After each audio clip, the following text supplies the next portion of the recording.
Magandang araw po. Ulit tayo kasi biglang nag-log out yung aking Facebook. So ang pag-uusapan po natin ngayon ay kahapon, sinampahan kami ng Maharlika ng NBI sa kung ano-anong mga kaso dahil doon sa pulboronic video. Ang tanong, meron ba kaming krimen na ginawa? Walang unang-unang simula dyan sa ating diskurso ay ang pagpo-post ng video ng pulboronic video. Yan po ay kabahagi ng malayang pananalita. Bagamat hindi po yan mga salita, yung video mismo po ay kabahagi ng malayang pananalita.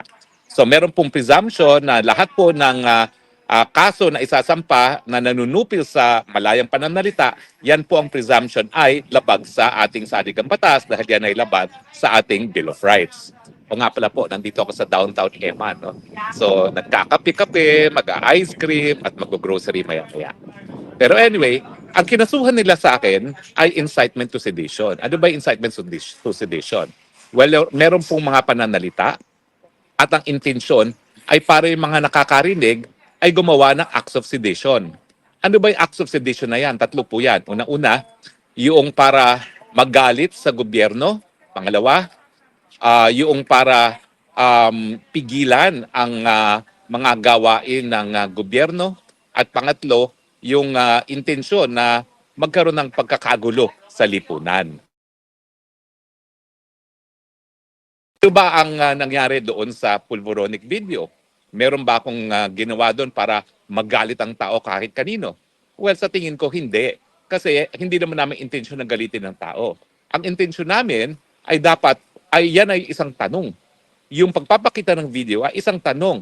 Ikaw ba, Mr. President, ikaw ba ay nasa tamang pag-iisip? Dahil kung hindi ka nasa tamang pag-iisip, paano ka makapagbibigay ng solusyon sa problema ng bayan? So in other words, yung aming pagpapakita ng video ay isang tanong. Nasa sapat ka bang pag-iisip para ikaw ay manungkulan? In fact, ito po ay ang tinatawag na covered by privilege. Bakit? Kasi siya po ay nanunungkulan sa gobyerno. At siya ay merong kapangyarihan bilang Commander-in-Chief para magdeklara ng gera, para magdeklara ng mga price controls, para mag-appoint. Pero kung ang pag-iisip mo ay hindi nasa tamang pag-iisip, dahil ikaw ay nasa impluensya ng droga, paano mo magagampan ang iyong mga katungkulan?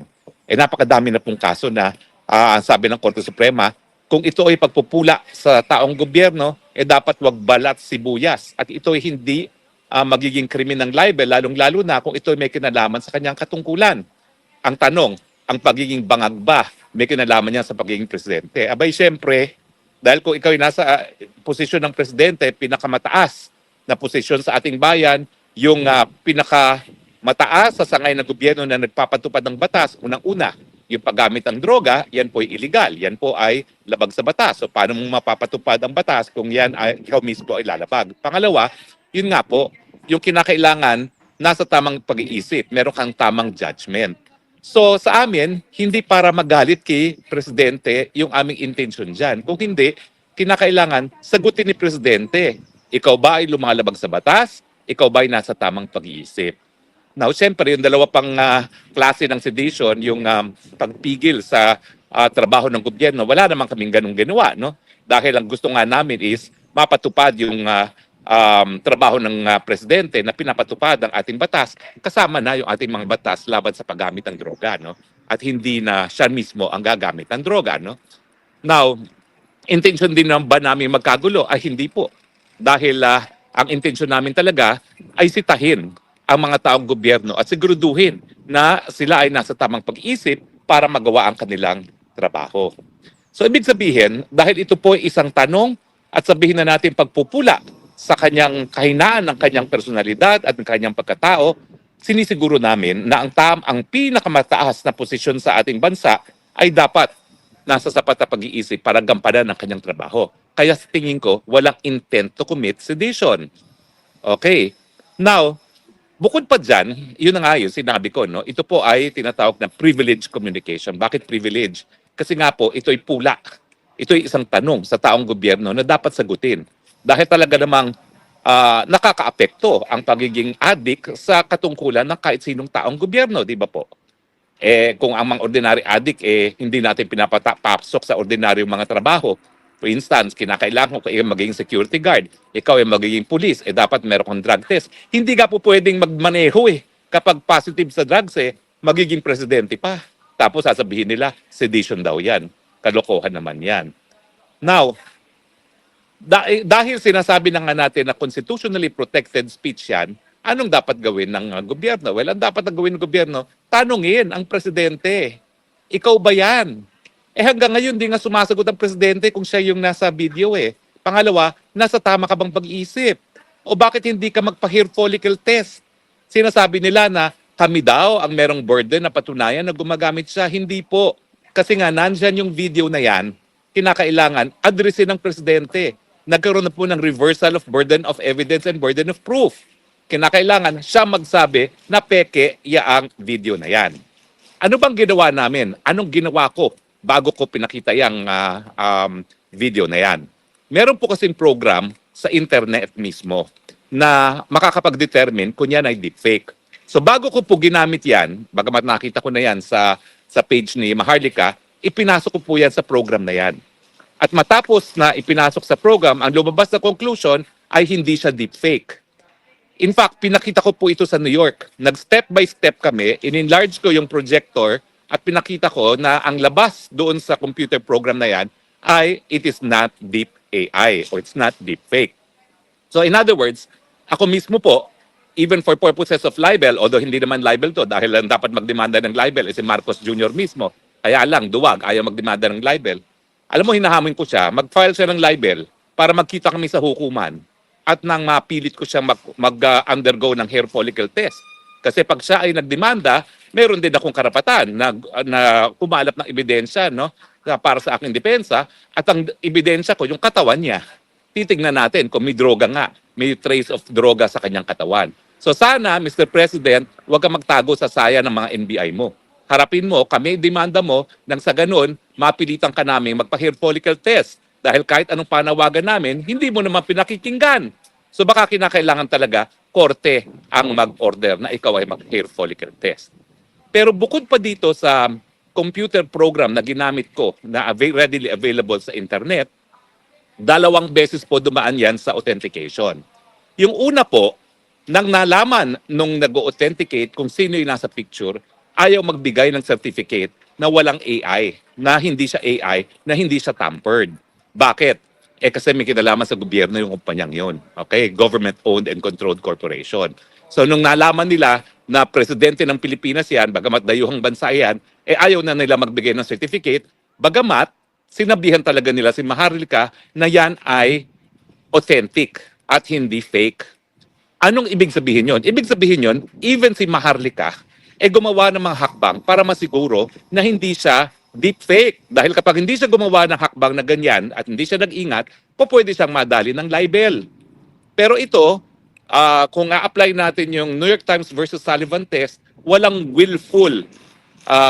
willful na pagsisinungaling. No? Dahil she went out of her way, unang-una, para gumamit ng program, kung malaman na deepfake yan, at pangalawa, pumunta pa sa kumpanya na to make sure na authentic yan. Kaya lang, yung unang kumpanya, hindi nga nagbigay ng written report. Meron ngayon siyang hinanap na eksperto na taga LA mismo, taga Hollywood mismo. Alam naman natin ang Hollywood, ayan ang kapital ng film industry ng Amerika. At kapag pinag-uusapan ay mga video, siguro naman yung mga eksperto sa Hollywood ay pwede nating paniwalaan. At yan lang meron siyang report. Mahaba yung report. Kung hindi ako nagkakamali, mga more or less 30 to 40 pages yan. At ang conclusion niya, hindi siya AI, hindi siya deepfake. Meron siyang 3 test na ginawa at doon sa 3 test na yon, doon niya binasa yung conclusion niya na hindi siya tampered, na ang video ay authentic. Now, bakit kami natutuwa na nagsampa ng ganitong kaso? Kasi yung eksperto na yon, ayaw niyang isiwalat sa publiko yung finding niya unless merong kaso sa hukuman. Ibig sabihin, talagang kinailangan na magsampa ang NBI ng kaso laban sa aming dalawa ni Maharlika o di naman kaya si Marcos Jr. mismo magsampa ng libel case sa amin para magamit namin yung authentication. Kasi nakasulat doon sa kontrata ni Maharlika doon sa eksperto na yon, meron siyang non-disclosure agreement except kung gagamitin nga sa legal proceedings. Ngayong nandyan ang legal proceedings, lagot ka Marcos Jr.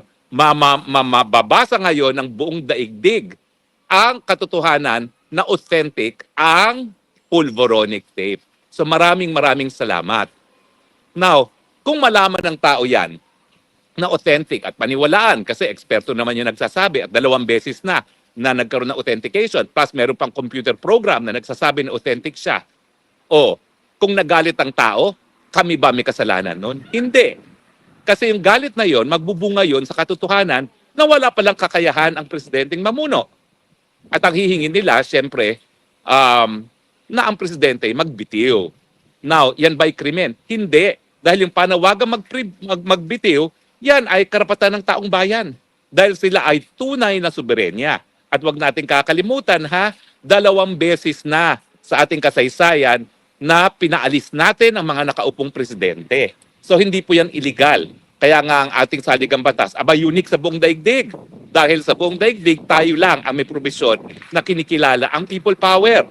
Na tanging taong bayan ang may kapangyarihan na magpalayas, magtsugi, kumbaga, sa mga gobyernong walang kwenta. Hindi po yan sedition. Yan ay karapatan ng taong bayan.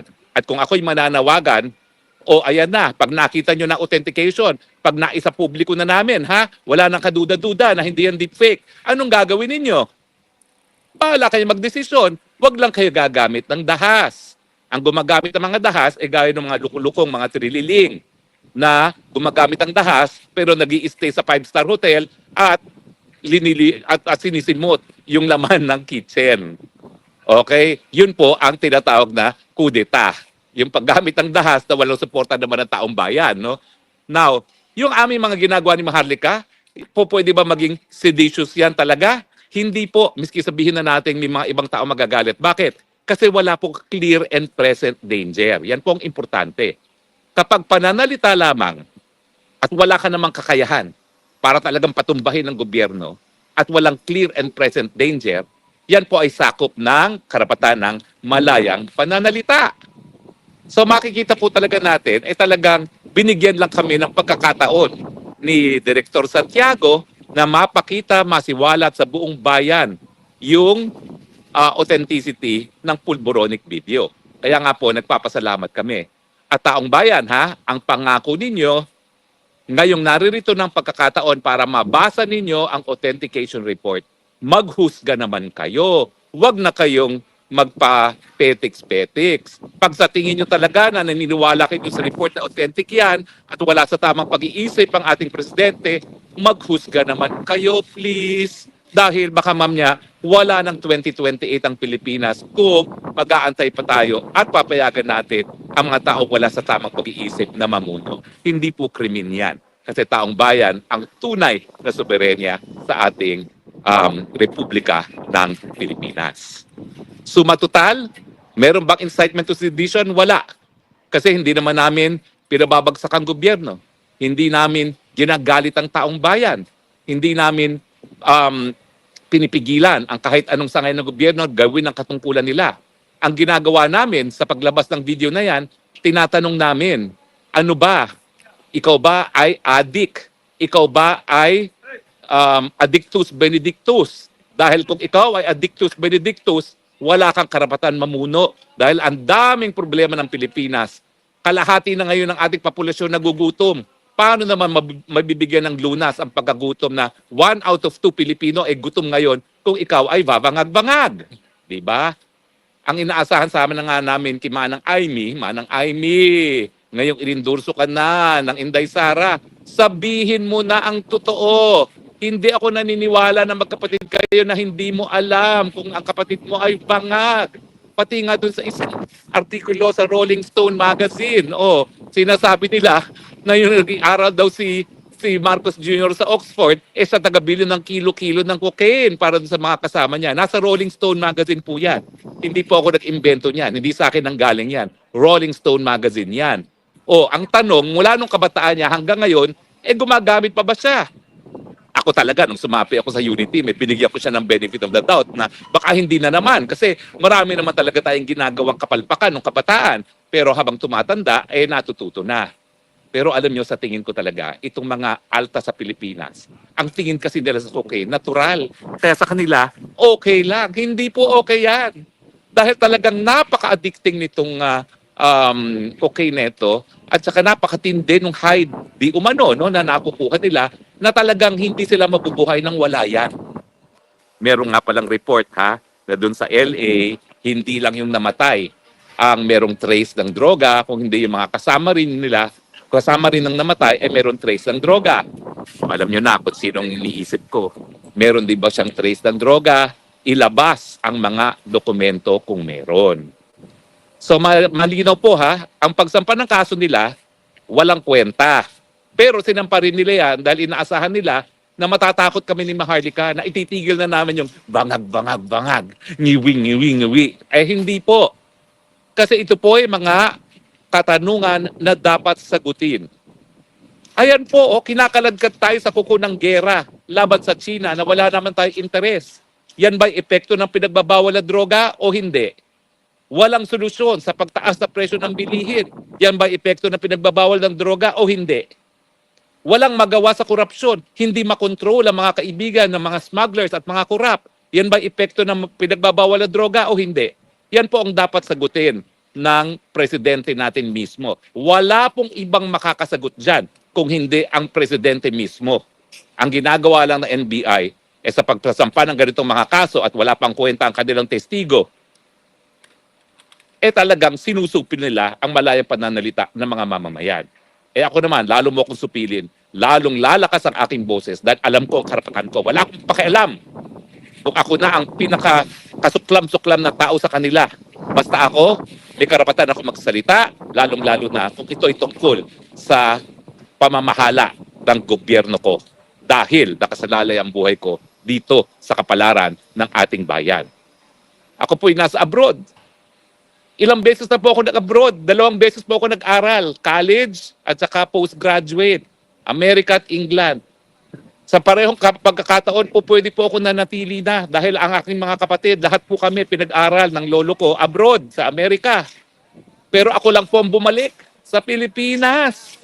Bakit? Dahil mahal na mahal ko po ang Pilipinas. At hindi ko maatim ng Pilipinas ngayon, kalahati ay nagugutom dahil lamang walang sapat na kakayahan na magbigay ng solusyon ang ating presidente. Hindi po krimen yan. Palpak po ang ating presidente. At kaya nga po ang aking panawagan, pag-aralan mabuti, sisantihin po natin yan dahil nasa kapangyarihan ng taong bayan magsisante ng mga opisyales na hindi tumutupad sa kanilang mga katungkulan. Yung 20 pesos na bigas, paano naman natin talagang huhusgahan ang mga kandidato kung hindi doon sa kanilang mga ginawang pangako ng eleksyon? Doon pa lang sa 20 pesos ng bigas.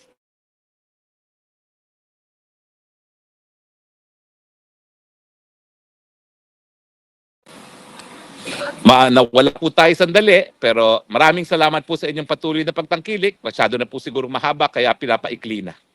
Maraming salamat po at sa muli nating pagkikita, ito po ang inyong Spokesang Bayan, galing po dito sa Emmen, the Netherlands. Nagsasabing, I love you Philippines, you're the only country that I have, you're the only country that I love.